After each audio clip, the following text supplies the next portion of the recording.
नमस्ते दोस्तों। डर की दास्तान में आपका स्वागत है। इस कहानी में मैं एक खंडहर से एक खतरनाक साया अपने साथ घर ले आया, जो धीरे धीरे मेरी जिंदगी पर कब्जा करता गया। अंत में वो साया मुझ में समा गया और मेरी परछाई भी अब मेरी नहीं रही। तो दोस्तों, अगर आप लोग पहली बार मेरे चैनल पे आए हो तो चैनल को सब्सक्राइब करना ना भूलें। तो शुरू करते हैं आज की कहानी। मेरा नाम किशन है। खैर, नाम से क्या फ़र्क पड़ता है। जिंदगी की कुछ कहानियां ऐसी होती हैं जहां नाम मायने नहीं रखता, सिर्फ वो खौफ मायने रखता है जो इंसान के अंदर उतर जाता है। और आज जो मैं तुम्हें सुनाने वाला हूं वो मेरे लिए सिर्फ एक कहानी नहीं, एक ऐसा जहर है जो अब भी मेरी नसों में घूमता है, मेरी नींदें चुरा लेता है और हर अंधेरी रात मुझे उसी अंधे कुएं में धकेल देता है जहां से मैं बचकर लौटा तो सही, लेकिन पूरा नहीं। ये घटना लगभग 2 साल पुरानी है, पर सच कहूं तो वो रात आज भी मेरे भीतर जिंदा है। मैं चाहता तो कभी इसका जिक्र ना करता, पर शायद इसे बाहर निकालना ही मेरा इकलौता इलाज है, क्योंकि ये कहानी मेरे भीतर जितनी देर बंद रहेगी उतना ही मुझे काटती रहेगी। पहला, शहर से बाहर की वो यात्रा। मैं उस समय काम के सिलसिले में अक्सर दूर दराज के इलाकों में जाया करता था। इस बार भी मुझे शहर से लगभग 80-90 किलोमीटर दूर एक छोटे से कस्बे की साइड में बने पुराने जंगल के पास सर्वे करने भेजा गया था। ये जगह पहले एक छोटा गांव हुआ करती थी, पर सालों पहले किसी हादसे के बाद गांव खाली हो गया था। कम से कम कागजों में तो यही लिखा था। मैं शाम के समय निकला ताकि रात तक पहुंच जाऊं और अगले दिन सुबह अपना काम शुरू कर सकूं। पर रास्ते में बारिश आ गई, और इतनी घनी कि आगे कुछ दिखना मुश्किल था। गूगल मैप्स ने भी बीच जंगल में नेटवर्क छोड़ दिया। मैं कार चलाए जा रहा था, पर अजीब बात यह थी, सामने से या पीछे से एक भी वाहन नहीं गुजर रहा था, जैसे पूरा रास्ता सिर्फ मेरे लिए बना हो और सिर्फ मैं ही उसमें फंसा हुआ हूं। बारिश ने कांच पर ऐसी मार की थी कि वाइपर भी हार मान रहा था। उस समय मेरे मन में एक अजीब सा ख्याल आया, कहीं ये रास्ता वो तो नहीं जहां लोगों के गुम होने की खबरें सुनी थीं। मैंने झटक दिया।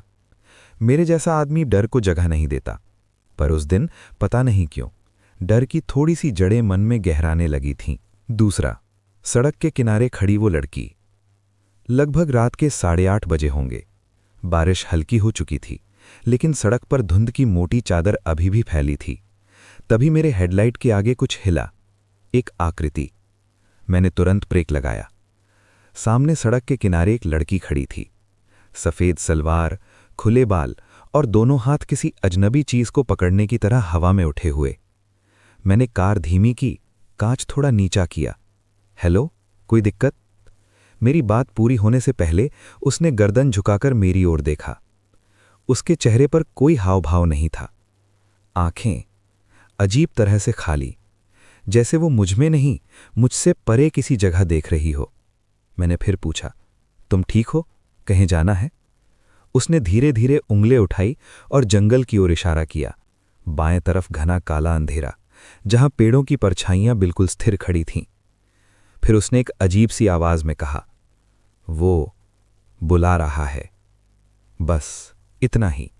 ना कोई संदर्भ, ना कोई सवाल, ना कोई डर, सिर्फ एक वाक्य, ठंडा, सूखा और मेरी हड्डियों तक उतरता हुआ।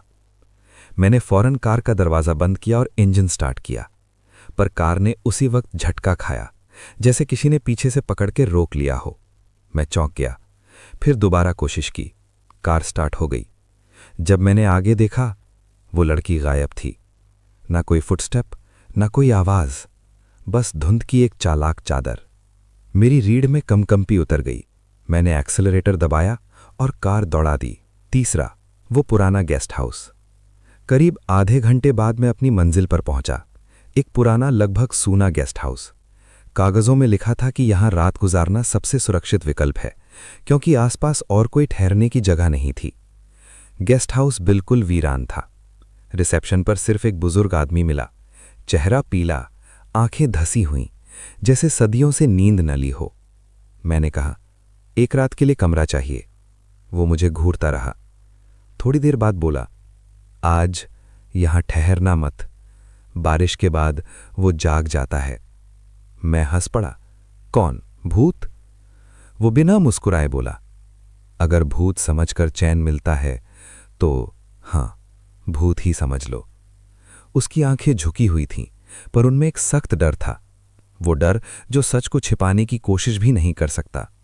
लेकिन उस समय मैं थक चुका था, भीगा हुआ था और कई घंटे की ड्राइव के बाद मुझे सिर्फ आराम चाहिए था। मैंने जिद की और उसने एक कमरा दे दिया। चौथा, कमरे में पहली रात। कमरा छोटा था पर इतना भी बुरा नहीं। मैंने बैग को कोने में रखा, कपड़े बदले और आराम से बिस्तर पर बैठ गया। लेकिन कमरे में कुछ था, एक तरह की खामोशी। खामोशी जो खामोशी नहीं थी, बल्कि किसी धीमी दबी हुई सांस की तरह गूंज रही थी। मैंने दीवार पर लगे पुराने शीशे में खुद को देखा, पर मेरा ध्यान एक और चीज पर गया। शीशे के बिल्कुल पीछे मानो कोई खड़ा हो, एक धुंधली सी परछाई, स्थिर, बिल्कुल मेरे कंधे के पीछे। मैंने पीछे मुड़कर देखा, कोई नहीं। फिर शीशे में वापस देखा, परछाई गायब। मैंने खुद को समझाया शायद रोशनी का खेल होगा, पर दिल ये मानने को तैयार नहीं था। पांचवां, रात के 12 बजने से ठीक पहले। मैं सोने ही वाला था कि दरवाजे पर धीमी सी थपथपाहट हुई। ठक ठक ठक। मैंने पूछा, कौन? कोई जवाब नहीं। फिर दोबारा, ठक ठक। इस बार आवाज थोड़ी तेज थी, जैसे कोई दरवाजे से चेहरा लगाकर भीतर झांक रहा हो। मैं दरवाजे के पास गया, पीप होल से देखा, लेकिन बाहर सिर्फ अंधेरा था। जब मैंने हाथ दरवाजे पर रखा, बाहर से एक फुसफुसाहट सुनाई दी। वो बुला रहा है। ये वही आवाज थी, सड़क पर खड़ी उस लड़की की। मेरे हाथ सुन्न पड़ गए, दिल जोर जोर से धड़क रहा था। मैं तेजी से पीछे हट गया, लेकिन तब कमरे की लाइट अपने आप बंद हो गई। पूरा कमरा अंधेरे में डूब गया, और अंधेरे में किसी ने मेरे ठीक पीछे सांस ली, ठंडी, भारी, जैसे किसी लंबे समय से मरे हुए आदमी की सांस। मैं घूमा, कुछ नहीं दिखा, पर महसूस साफ हो रहा था। एक उपस्थिति, एक वजन, एक छाया जो दिखती नहीं लेकिन होती है। मैंने जल्दी से मेरे मोबाइल की टॉर्च ऑन की। कमरा खाली था, लेकिन फर्श पर गीले पैरों के निशान थे, जो दरवाजे से शुरू होकर मेरे बिस्तर तक जा रहे थे, और आखिरी निशान बिस्तर पर ठीक उसी जगह पर था जहां मैं बैठा था। मेरी सांस रुक गई। छठा, डर की वो पहली रात और वो आवाज जो अब तक पीछा कर रही है। मैंने सारी हिम्मत जुटाकर कमरे की लाइट दोबारा ऑन की। रोशनी आई तो निशान गायब हो चुके थे, जैसे वो कभी थे ही नहीं। पर मैं जानता था, मैं हेलुसिनेट नहीं कर रहा था, क्योंकि गीली मिट्टी की बदबू अभी तक हवा में थी। उस रात मुझे नींद नहीं आई। मैंने पूरी रात मोबाइल की टॉर्च हाथ में पकड़े बैठा रहा। बीच बीच में लगता जैसे कोई मेरे कान के पास आकर कुछ बोल देने वाला है। कभी दीवारें चरमराती, कभी खिड़की हिलती, कभी लगता जैसे कोई बिस्तर के नीचे करवट ले रहा है। और सबसे भयानक, वो फुसफुसाहट जो बार बार लौट कर आती, वो बुला रहा है। मैंने घड़ी देखी, सुबह के 4 बज चुके थे। सूरज निकलने वाला था। कमरे की हवा हल्की चमकने लगी थी, और जैसे जैसे सुबह का उजाला घुसने लगा, वो एहसास, वो अंधेरा कमरे से पीछे हटता महसूस हुआ।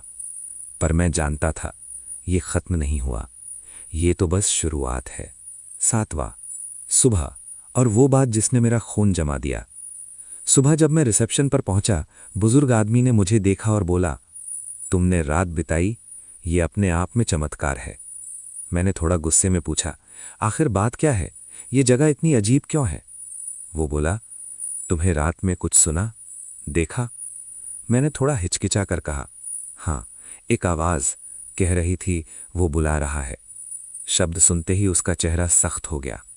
उसने धीरे से कहा, अगर उसने तुम्हें बुलाना शुरू कर दिया है तो तुम अब इस जगह से बचकर नहीं जा पाओगे।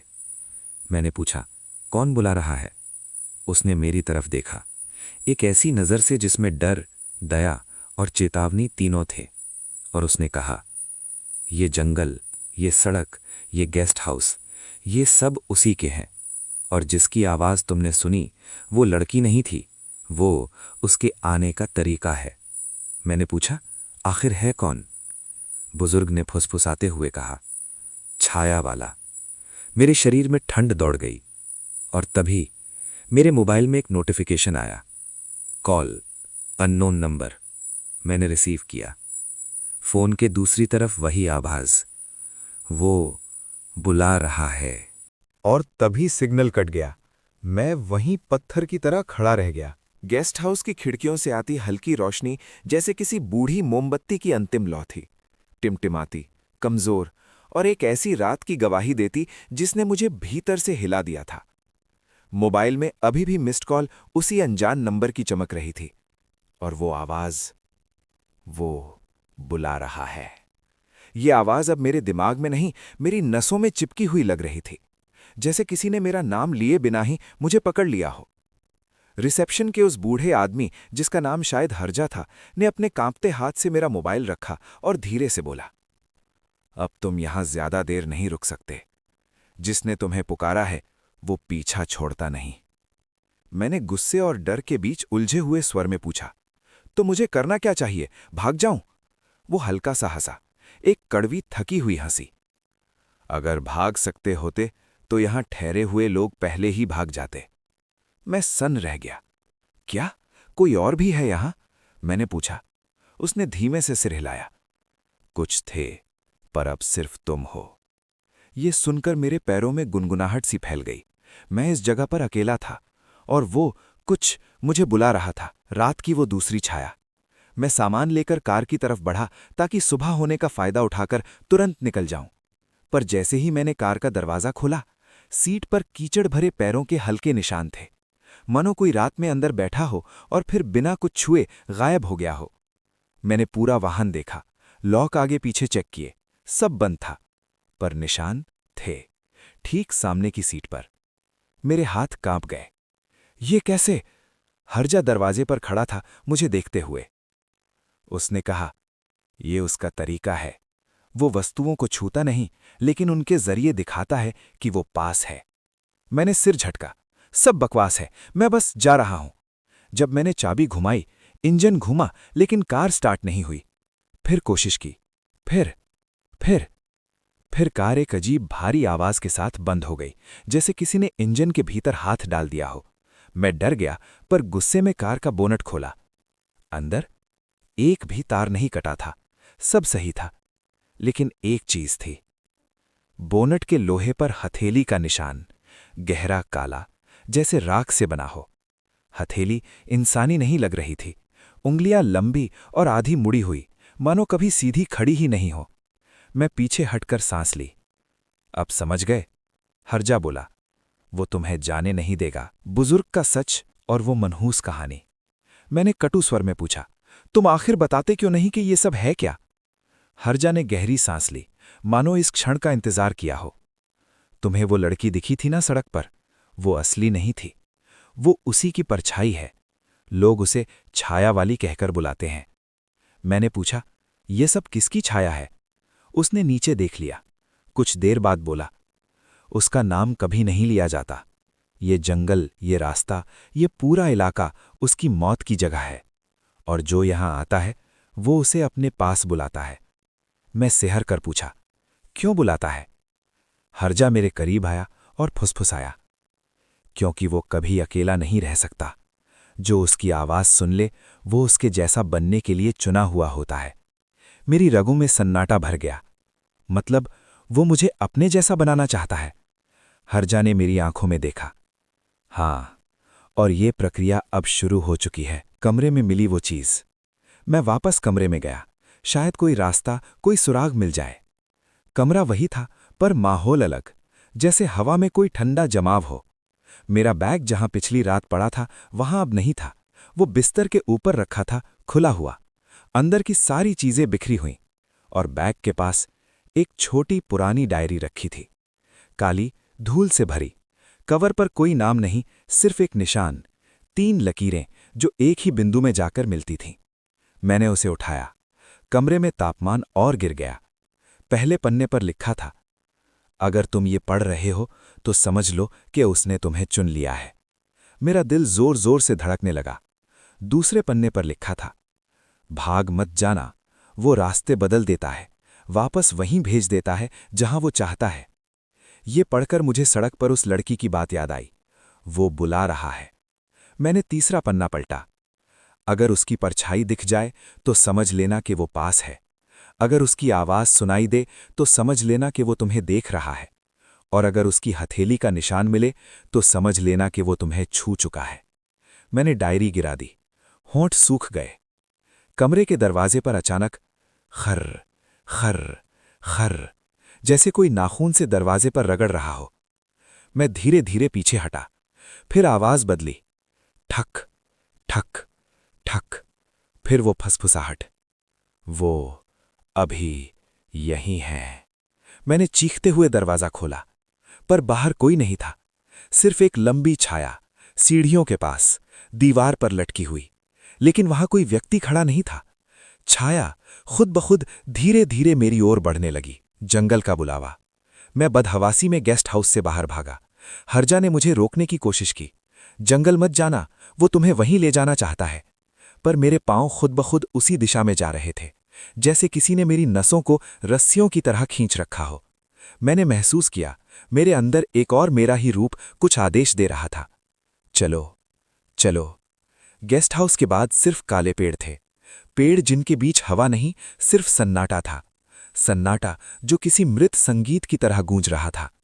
जैसे ही मैं जंगल के मुहाने पर पहुंचा, सड़क पर वही लड़की खड़ी थी। इस बार उसका चेहरा पूरी तरह दिख रहा था। उसकी आंखें खाली थीं, पर खाली नहीं, उनमें एक गहराई थी जिसमें मैं गिर सकता था। उसने हाथ उठाया और मुझे आगे चलने का इशारा किया। मैं बुरी तरह कांप रहा था, पर शरीर मेरे कहे बिना आगे बढ़ रहा था। वो लड़की मुड़ी और पेड़ों के अंदर चली गई। मैं उसके पीछे, जैसे मैं उसका नहीं, वो मेरा रास्ता तय कर रही हो। जंगल के भीतर अंधेरा और गाढ़ा था, पर एक बात साफ थी, मैं अकेला नहीं था। कोई मेरे पीछे भी चल रहा था। उसके कदम गहरे भारी, पर मिट्टी पर एक भी निशान नहीं बन रहा था। 5 मिनट चलने के बाद पेड़ों का घेरा एक खुली जगह पर आकर रुका। चारों तरफ अंधेरा था, पर बीच में एक पुराना टूटा फूटा कुआं था। उसकी ईंटें काली, चारों तरफ जली हुई लकड़ियों का ढेर, और कुएं के भीतर से आती एक अजीब आवाज, जैसे कोई बहुत धीमे धीमे अपना नाम दोहरा रहा हो। लड़की कुएं के पास जाकर खड़ी हो गई और मेरी तरफ मुड़ी। उसकी गर्दन एक ही झटके में अस्वाभाविक तरीके से दाईं ओर मुड़ गई, जैसे हड्डियां हों ही नहीं। फिर उसने कहा, नीचे देखो। मैंने कांपते हुए कुएं में झांका। पहले तो सिर्फ अंधेरा था, फिर एक चेहरा दिखा। नहीं, चेहरा नहीं, एक परछाई। परछाई जिसकी आंखें नहीं थीं, पर वो मुझे सीधा देख रही थी। धड़कन रुकने वाली थी। मेरे कान में फुसफुसाहट आई। तुम चुने गए हो। मेरी आंखें फैल गईं। पर तभी कुएं के अंदर से एक हाथ बाहर आया। लंबी उंगलियां, टेढ़ी, काली, जैसे रात ने ही किसी को जन्म दिया हो। उसने मेरा हाथ पकड़ लिया। मेरी हथेली पर आग सी लहर दौड़ गई। दर्द उतना तेज कि चीख नहीं निकल सकी। वो मुझे नीचे खींच रहा था, धीरे धीरे, करीब करीब प्यार से, जैसे कोई माँ अपने बच्चे को गोद में खींचती है। लड़की मुझे देख रही थी। उसके चेहरे पर कोई भाव नहीं था, लेकिन उसकी आंखें गहरी होती जा रही थीं। तभी कुएं का पूरा किनारा हिलने लगा और कुएं के भीतर से वो आवाज फिर आई। वो बुला रहा है। मुझे लगा बस अब मैं गिरने वाला हूं, और तभी किसी ने मेरा हाथ पीछे से पकड़कर जोर से खींचा। हर्जा। उसने पूरी ताकत से मुझे झटके से बाहर खींचा। कुएं का हाथ वापस अंधेरे में समा गया। मैं जमीन पर गिर गया, हाफता हुआ। और पहली बार मैंने जंगल में उसे देखा। एक ऊंचा काला इंसानी आकार, लेकिन बिना चेहरे के, बिना चाल के, सिर्फ एक स्थिर परछाई जो जंगल के पेड़ों के बीच खड़ी थी, और वो धीरे धीरे मेरी ओर बढ़ रही थी। हर्जा चिल्लाया, भागो अभी। हर्जा का भागो चिल्लाना मेरे कान में अब भी गूंज रहा था। मैं लड़खड़ाते हुए जंगल के बीच भाग रहा था, लेकिन पीछे से आती वो भारी, शांत, स्थिर परछाई मानो हर कदम पर मेरी सांस चुरा रही थी। मेरे पैरों में मिट्टी चिपक रही थी, कपड़े भीग रहे थे, और दिल धड़क नहीं रहा था, भड़भड़ा रहा था। हर्जा आगे दौड़ रहा था, लेकिन उसकी रफ्तार उसके उम्र के हिसाब से अजीब तरह से तेज थी, जैसे डर ने उसके पैरों में आग लगा दी हो। हम दोनों भाग रहे थे, लेकिन पेड़, रास्ते, हवा, सब ऐसा लग रहा था मानो हमारे चारों तरफ घूम रहे हों, जैसे जंगल खुद हमें रोकना चाहता हो। पीछे से आने वाले कदम जो दिखते नहीं थे। हम करीब 50 मीटर भाग भी नहीं पाए थे कि मेरे पीछे की जमीन पर ठक ठक ठक जैसी भारी कदमों की आवाज आने लगी। परछाई को मैंने देखा था। वो चलती नहीं, उसके पांव नहीं थे। फिर ये आवाज कैसी? मैंने डर के मारे पीछे मुड़कर देखा। कुछ नहीं, पर जमीन में महीन कंपन चल रहा था, जैसे किसी विशाल चीज की चाल जमीन को तोड़ती हुई आगे बढ़ रही हो। हर्जा चिल्लाया, मत पीछे देखना, वो रास्ता बदल देता है। पर डर ऐसा था कि खुद को रोक न सका। मैंने दूसरी बार पीछे देखा, और इस बार मैंने उसे देखा। नहीं, वो नहीं, उसकी छाया, एक भयानक लंबी टूटे हुए तारों सी कांपती हुई परछाई, जो हर पेड़ पर फैलती, सिकुड़ती, फिर अचानक मेरे करीब उछलती। हर बार जब वो उछलती, मेरी सांस जैसे किसी ने निचोड़ ली हो। हर्जा चीखा, तेज भागो, अभी वो पूरी तरह जागा नहीं है। पूरी तरह जागा नहीं है? मतलब वो अभी और भयानक हो सकता है। मेरे पैर सुन्न होने लगे, लेकिन उसी समय मैंने अपनी कलाई में तेज जलन महसूस की, वही जगह जहां कुएं वाले हाथ ने मुझे पकड़ा था। कलाई की त्वचा अब भी गर्म थी, जैसे कोई अंगारा दबा हो। जंगल का रास्ता जो खुद बदल रहा था। भागते भागते अचानक हर्जा रुक गया। उसने हाथ उठाकर मुझे रोका। ये जगह बदली हुई है, उसने कहा। मैंने डर के मारे इधर उधर देखा। हम एक खुली जगह पर थे, ठीक वैसे ही जैसे कूड़ी के पास थे। मैं कांप गया। हम वापस आ गए? हर्जा दांत भींचकर बोला, मैंने कहा था वो रास्ते मोड़ देता है। मेरी सांसें जैसे खुद पर भारी हो गई थीं। आसपास पेड़ों का घेरा अजीब तरह से झुका हुआ दिखाई दे रहा था, जैसे पेड़ हमें देख रहे हों। पेड़ों की छालें धड़कती हुई लग रही थीं, और जमीन में ठंडी हवा नहीं, ठंड का खिंचाव महसूस हो रहा था, जो मेरा नाम ले रहा था। हर्जा ने मेरा हाथ पकड़ा। उसकी पकड़ बहुत मजबूत थी। सुनो, अगर हम यहां से बाहर निकल गए तो जल्दी, पर अगर वो सामने दिख जाए तो आंखें मत मिलाना। मैंने पूछा, क्यों? हर्जा ने फुसफुसाते हुए कहा, जिसे वो देख लेता है वो उसका बन जाता है। मेरे पैरों की ताकत जैसे गायब होने लगी। अचानक पेड़ों की शाखाएं हमारे सिर के ऊपर टकराईं, टप टप टप टप, धड़ाम, जैसे किसी ने उन पर पत्थर फेंके हों। हवा में एक ठंडी गहरी सांस गूंजी, न इंसानी न जानवर जैसी, कुछ और। एक हल्की सरसराहट हुई। मैंने दाईं ओर देखा, वही लड़की, लेकिन अब उसकी चाल इंसानों जैसी नहीं थी। वो 2 झटकों में पेड़ के पीछे से निकलकर सामने आ गई, जैसे हवा कट कर आगे बढ़ रही हो। उसकी आंखें अब भी खाली थीं, लेकिन इस बार उनमें प्रतिबिंब था, मेरा। उसके होंठ थोड़े खुले, और उसने सिर तिरछा करके कहा, वो बहुत नजदीक है। वो एक ही सांस में पेड़ से लेकर मेरे चेहरों तक आ गई। उसका चेहरा अब इतनी नजदीक था कि मैं उसकी ठंडी हवा अपनी त्वचा पर महसूस कर सकता था। उसके कंधे से छोटे छोटे राग जैसे कण गिर रहे थे, जैसे वो पूरी तरह मांस की नहीं, अधूरी या सड़ी हुई हवा की बनी हो। हर्जा चिल्लाया, पीछे हट। लेकिन मैं उस लड़की की आंखों में फंस गया था। उसकी खाली आंखें मेरे भीतर घुस रही थीं। मेरी धड़कनें धीमी होने लगीं, आवाजें धुंधली हो गईं, और तभी उसने मुस्कुराया। ओह, वो मुस्कान, मानो किसी बौने बच्चे ने किसी मृत गुड़िया का चेहरा खींचकर हंसने की कोशिश की हो। कठोर, बेसुरी, आंखों से अलग। वो तुमसे खुश है, उसने धीरे से कहा। मेरे पैरों की संवेदना खत्म होने लगी, और तभी हर्जा ने मुझे पूरे जोर से धक्का दिया। मेरी ट्रांस टूटी, मैं जमीन पर गिर पड़ा। लड़की ने हर्जा को देखा, और उसका चेहरा एक ही सेकंड में भयानक रूप में फैल गया। उसकी काली पुतलियां बड़ी होकर आंखों से बाहर आ गईं। उसके होंठ फटकर कान तक चले गए, और उसके गले से एक अजीब भारी आवाज निकली, तुम उसे क्यों छीन रहे हो? जंगल अचानक कंपने लगा। जमीन फटने जैसी आवाज आई।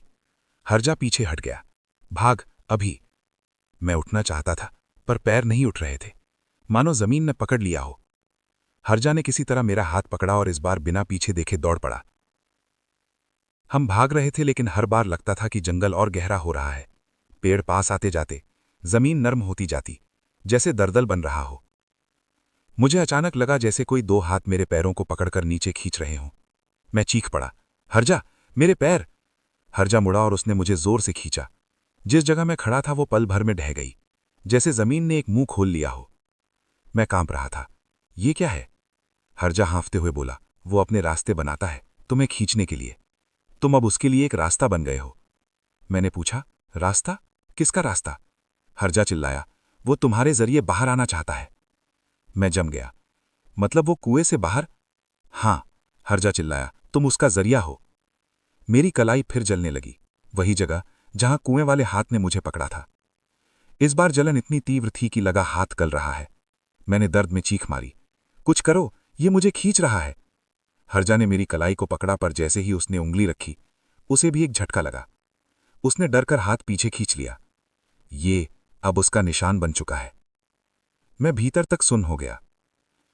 आखिरकार जंगल से बाहर। काफी देर भागते रहने के बाद अचानक पेड़ों का घेरा कम होने लगा, अंधेरा कम होने लगा।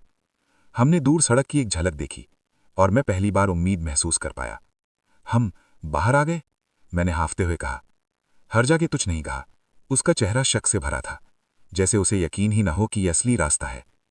और तभी जंगल के पीछे से वही भारी आवाज आई। न गर्जना, न कदम, कुछ अलग ही। एक लंबी गहरी सांस, जैसे कोई पहाड़ खुद सांस ले रहा हो।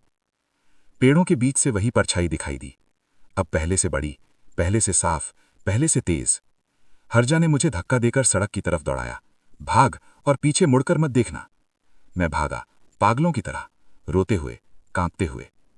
अब मैं सड़क पर था, लेकिन पीछे से आ रही हवा अब भी मुझे पुकार रही थी।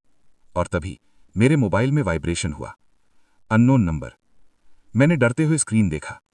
कॉल रिसीव हुई और उसी आवाज ने कहा, तुम बच नहीं सकते, वो तुम्हें लेगा। लेकिन इस बार आवाज दो थी, एक वही और दूसरी मेरी खुद की आवाज, ठीक वैसी ही। मैं डर से जमीन पर बैठ गया। हरजा भागते हुए मेरी ओर आया। उसकी आंखों में दहशत थी। फोन फेंको अभी। मैंने घबराकर मोबाइल फेंक दिया। मोबाइल सड़क पर गिरते ही खुद ब खुद बंद हो गया और पीछे जंगल में वो परछाई पेड़ों के बीच रुक गई, कमजोर नहीं, बस देखती हुई। और उसने एक हाथ उठाया, लंबी टेढ़ी उंगलियां, और मेरी तरफ इशारा किया। हरजा फुसफुसाया, ये खत्म नहीं हुआ, ये अब शुरू हुआ है। मैंने कभी नहीं सोचा था कि रात के उस खंडर वाले कमरे से निकलने के बाद भी मेरा पीछा खत्म नहीं होगा। लेकिन जैसे जैसे मैं अपने घर की ओर बढ़ रहा था, मुझे अपने पीछे वही पुराने लकड़ी के फर्श जैसी टिक टिक आवाजें सुनाई देती रहीं। मैंने कई बार पीछे मुड़कर देखा, लेकिन सड़क पूरी तरह खाली थी। पर मुझे साफ साफ महसूस हो रहा था कि कोई मेरे साथ चल रहा है। न दिख रहा, न सुनाई दे रहा, लेकिन उसके होने की थकान और ठंडक मेरे ठीक पीछे हवा में तैरती थी। रात की सड़क, सूनी लेकिन जिंदा। जब मैं अपने गली के मोड़ पर पहुंचा तो हवा अजीब तरह से भारी हो गई, जैसे हवा में किसी अनचाहे मेहमान की सांसें घुल रही हों। मेरे घर की लाइट दूर से दिखाई दे रही थी, पीली, शांत, लेकिन उस शांति में भी एक भयानक बेचैनी थी। मैंने कदम तेज किए, मैं बस घर तक पहुंच जाना चाहता था।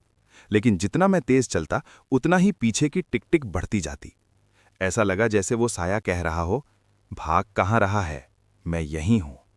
मेरे शरीर में कंपकंपी दौड़ गई। घर पहुंचते ही पहला झटका। मैंने घर का गेट लगभग दौड़कर खोला। जैसे ही अंदर घुसा, मैंने गहरी सांस ली। मैं बच गया, मैंने खुद से कहा। लेकिन सच ज्यादा देर नहीं छिपता। जैसे ही मैंने दरवाजा बंद किया, ठक, ठीक मेरे पीछे उसी दरवाजे पर अंदर की तरफ किसी ने हल्का सा ठोका। मैंने धीरे धीरे पलट कर देखा। दरवाजा बिल्कुल ठंडा था, इतना ठंडा कि जैसे किसी ने अभी अभी बर्फ से उसे छुआ हो। मैंने हिम्मत करके दरवाजे के छेद से बाहर झांका, कोई नहीं। लेकिन मेरे कानों के पास ठंडी हवा सरकी और किसी के फुसफुसाने की तरह कहा, तुम अकेले नहीं आए। मेरी सांस अटक भी। कमरा, जहां मैं भी अजनबी था। मैं अपने कमरे में घुसा और दरवाजा बंद कर दिया। सारी लाइटें ऑन कर दी। दीवार पर टंगी घड़ी एकदम ठीक चल रही थी।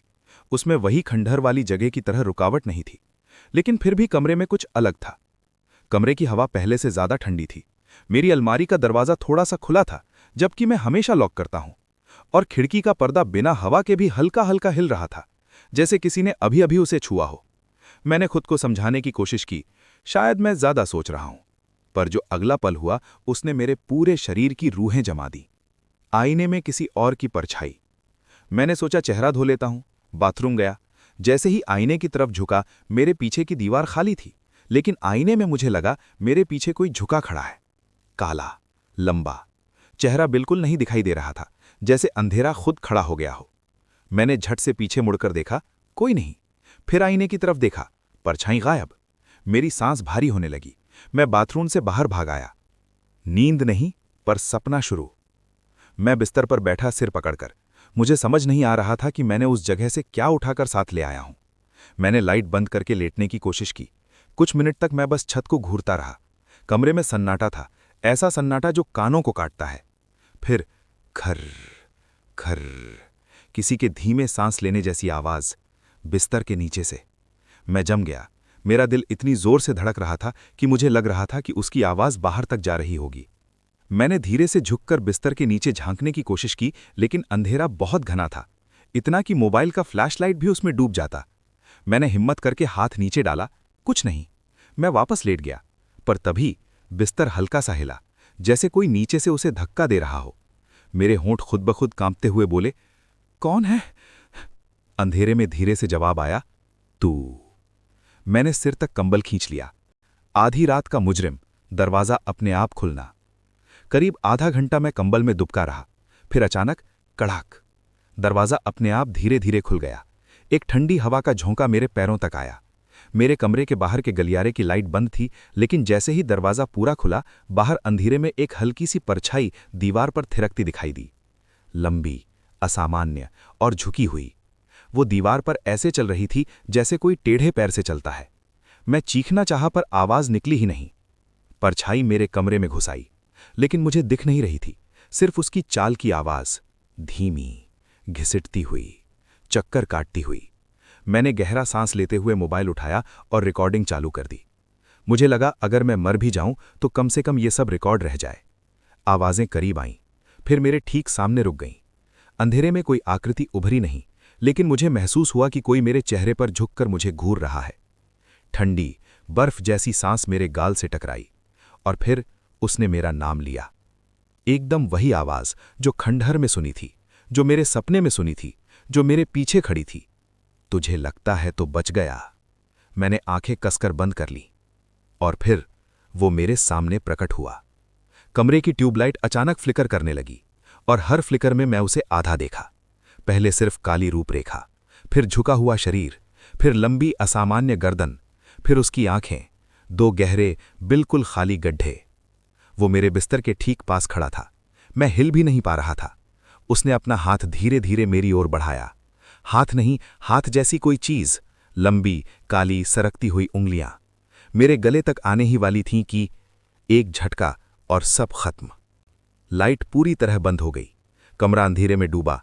मैंने सिर्फ इतना महसूस किया कि किसी ने मुझे जोर से धक्का दिया। मैं फर्श पर गिर पड़ा, सांसें टूटती हुई, और फिर सन्नाटा। पूरा कमरा खामोश, परछाई गायब, दरवाजा बंद, पर्दे रुक गए, बिस्तर शांत।